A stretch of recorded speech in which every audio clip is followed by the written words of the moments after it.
Welcome to Tamil Joy. தல தோனியை குறைத்து மதிப்பிட்ட கேமராமேனின் செயலுக்கு தனது பேட்டாலேயே பதிலடி கொடுத்த தல தோனி.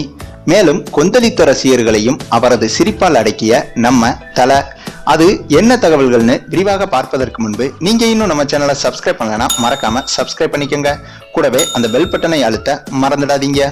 அதாவது நேற்று நடந்த இந்தியா வெர்சஸ் ஆஸ்திரேலியாவுக்கு எதிரான முதல் T20 போட்டியில் ஒரு தரமான சம்பவம் நடைபெற்றது.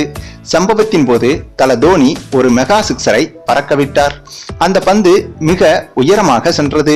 அந்த இடைப்பட்ட சமயத்தில் பந்தை சரியாக போக்கஸ் பண்ண முடியாத கேமராமேன்கள் இவ்வளவு உயரம் போனதால் கண்டிப்பாக அது கேட்சாக மாறுவதற்குத்தான் அதிக வாய்ப்பு உள்ளது என்று நினைத்து மைதானத்தின் பவுண்டரி லைனுக்கு முன்னால் நின்ற ஃபீல்டரிடம்தான் அந்த பந்து கேட்சாக மாறப்போகிறது என்று யூகித்து அந்த ஃபீல்டரையே கேமராமேன்கள் போக்கஸ் செய்தனர். தொலைக்காட்சியில் பார்த்து கொண்டிருந்த நாமும் கூட அப்படித்தான் நினைத்தோம். ஆனால் அந்த பந்தோ மைதானத்தில் உள்ள ரசிகர்கள் மத்தியில் சென்று விழுந்து சிக்ஸராக மாறியது.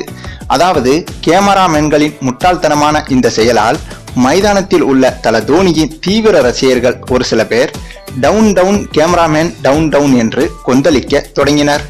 இதை மைதானத்தில் உள்ள பெரிய திரையில் பார்த்த நம்ம தல தோனி அந்த ரசிகர்களை பார்த்து லேசாக புன்னகைத்தார். அதன் பிறகு கொந்தளித்த ரசிகர்கள் அப்படியே அமைதியாகிவிட்டனர்.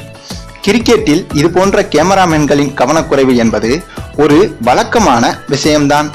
ஆனால் அது தல தோனிக்கு நடக்கும் போதுதான் இப்படி செய்தியாக மாறிவிடுகிறது. சரி, நீங்க இப்ப சொல்லுங்க, தல தோனியை குறைத்து மதிப்பிட்ட அந்த கேமராமேனின் இத்தகைய செயலை நீங்க எப்படி பாக்குறீங்கன்னு உங்களுடைய கருத்துக்களையும் கமெண்ட்ல தெரிவிங்க. இந்த வீடியோ உங்களுக்கு பிடித்திருந்தால் லைக் பண்ணுங்க, உங்க ஃப்ரெண்ட்ஸ்களுக்கு ஷேர் பண்ணுங்க. தேங்க்ஸ் ஃபார் வாட்சிங்.